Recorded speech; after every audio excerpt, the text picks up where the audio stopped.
Hello, friends, and welcome back to Stories About Entitled People. I mean, we're all expendable, but if you're not willing to pay me my salary to do it, what caliber of a person do you think you can get by paying half my salary? More right after a short pause. But before we begin, don't forget to subscribe to our channel if you're new here and turn on notifications so you don't miss a new video every single day. Here we go. You're expendable, but please, can we have your customers? This happened a while ago, but I've had somebody get back in touch with me recently, so I feel I should tell this story. I worked in sales for an outsource company whose biggest client was a major energy provider within the UK. Over my time, I developed a major portfolio of clients that would exclusively deal through myself for one reason or another. This is important to the story. The job, by and large, was initially like any sales job. I had a base salary, which was close to minimum wage, but for the first year, thanks to my portfolio, I managed to double my wages. I still had to fill my boots with day-to-day sales due to the nature of the industry, but the portfolio allowed me to do most of my target without having to sweat. Anyway, two things happened. The first was a major change in the commission structure the outsource had. Not only did we as sales reps have to suffer a 50 to 70% decrease in commission, but a threshold was introduced in which most workers wouldn't receive any commission. The second, which had been threatened before, was the energy provider demanded that I give up my portfolio due to structural changes. I kept refusing, but my job status at this point was threatened this time around. I was dragged into a meeting initially to discuss with my line manager and the energy provider representative about the transition of my portfolio to a dedicated account manager at head office. I went in and said my piece, and the conversation went like this, roughly from what I can recall. Manager: we need you to accept that this is going to happen here. We have laid out a plan, but I'm sorry, with the client request, we can't do anything. Me: I don't accept it though. Manager: that's fine, you can leave. You're expendable, and any idiot can do your job. Now, as I said, if you're going to leave, you can give up the portfolio. At this point, I handed in my notice and gave them the contact details of the portfolio. I've since found another job. In the process of working there, I had documented personally a lot of my portfolio and had informed them of the circumstances. I've since moved into another industry and coincidentally called a customer about something different, but due to a good relationship, we remembered each other. I'd found out they ceased trading with said energy supplier due to the account manager being a jerkhat. This prompted me to do some research. I found several of my former clients had done the same, and the energy supplier fell out with the outsourcing company, not being able to take my portfolio back on as my replacement couldn't hack it. This resulted in the energy supplier not renewing the contract. This happens all the time, salespeople being forced out when they hit target, and then clueless managers wondering what happened to their forecast. And our second story. Paging Dr. Retail Worker. Let me set a few things up before I get into this specific story. I'm a veterinary nurse. As I'm sure you can probably guess, it wouldn't be hard to tell what I do for a living if you saw me. I show up to work every day in scrubs, a name tag with the animal hospital's name and logo, a dosimeter badge on my chest, and a stethoscope around my neck. Occasionally outside of my workplace, people mistake me for a human nurse, which to be fair is perfectly reasonable. However, the part where it gets confusing is I get mistaken for a retail worker almost every day.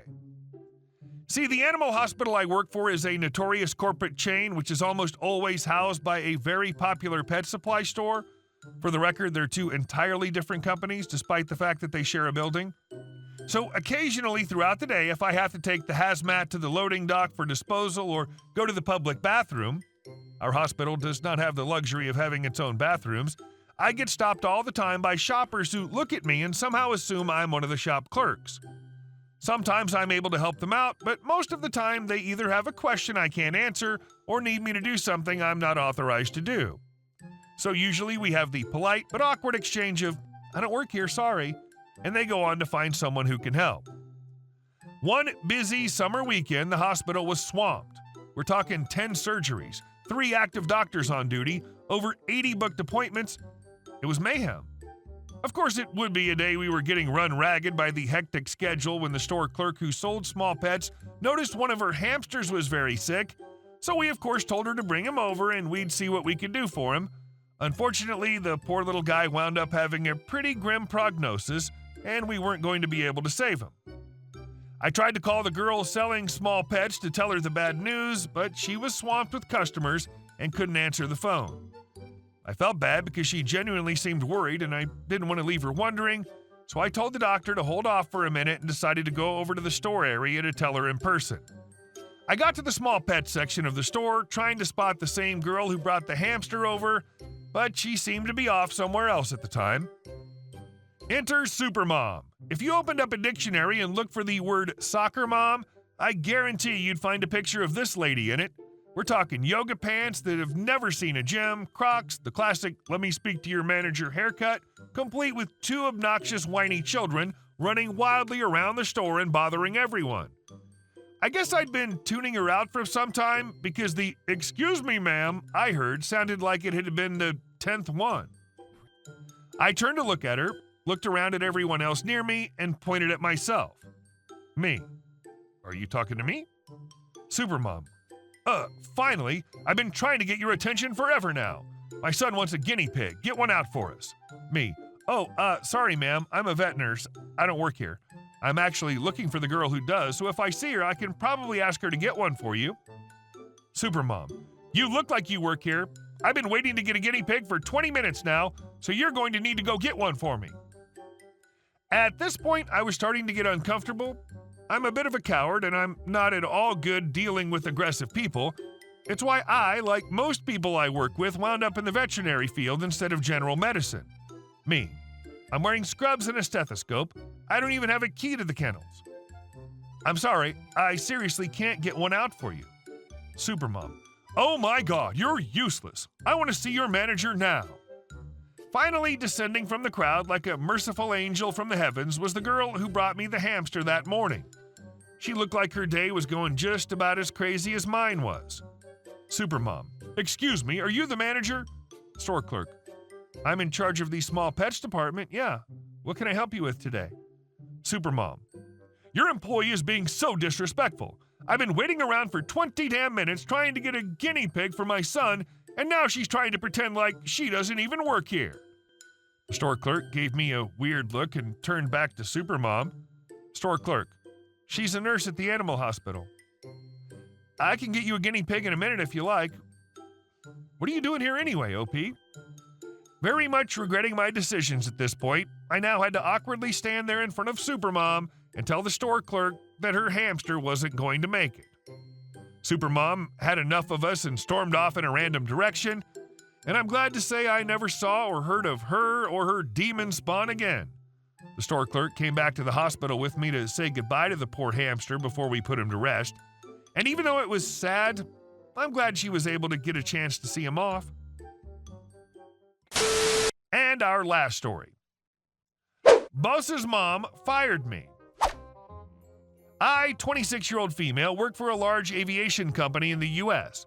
It's an amazing company to work for, and I've been there for the past 4 years as an executive assistant. My role can move around based on where the company needs admins. I started a new rotation at work about 6 months ago, and I'm now working with my new boss, James, 32-year-old male. James is a pretty decent guy, but at first I found him a little odd. He's very quiet and shy. At first he couldn't even seem to look me directly in the eye.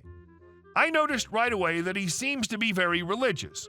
He had more crosses in his office than I've seen in most churches. I'm from a Christian family as well, and it's quite common in my state to be religious. Some things just seemed a little over the top to me, and that's saying something. James is a good guy, though, and over the past 6 months, we've grown close. He started to let his personality show. We get along well and work great together. We've now become good friends, and he's opened up to me a great deal. Sometimes I even feel like there's a spark between us, but neither of us have ever acted on it. Yesterday, James told me that his mother was in town and would be stopping by to bring him lunch today. James had never talked much about his family other than telling me they live out of state.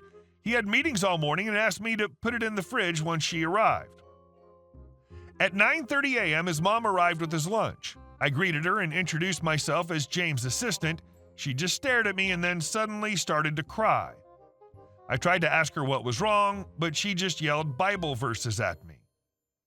She told me I can't be James' assistant because his assistant is male.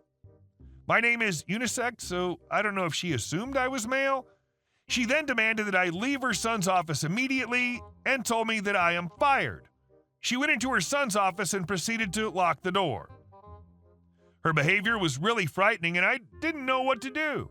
I'm not supposed to allow anyone into his office when he's not present for confidentiality reasons. I tried to get her to leave, but she wouldn't open the door. My boss is unreachable when he's in meetings, so I panicked and I called security. Security came and escorted her off the property as she threw a fit for everyone to see. James was very upset and says he wishes I handled it differently instead of causing a scene by calling security. He said his mother's just not used to women like me being around her son and that she was very protective. He said I should have called his cell phone instead of security and that I embarrassed him. Some of my coworkers agree with me, while others think that I was an a-hole for calling security on his mother. I don't think that I did anything wrong. Hey guys, thank you all for watching the video. I'll see you in the next one.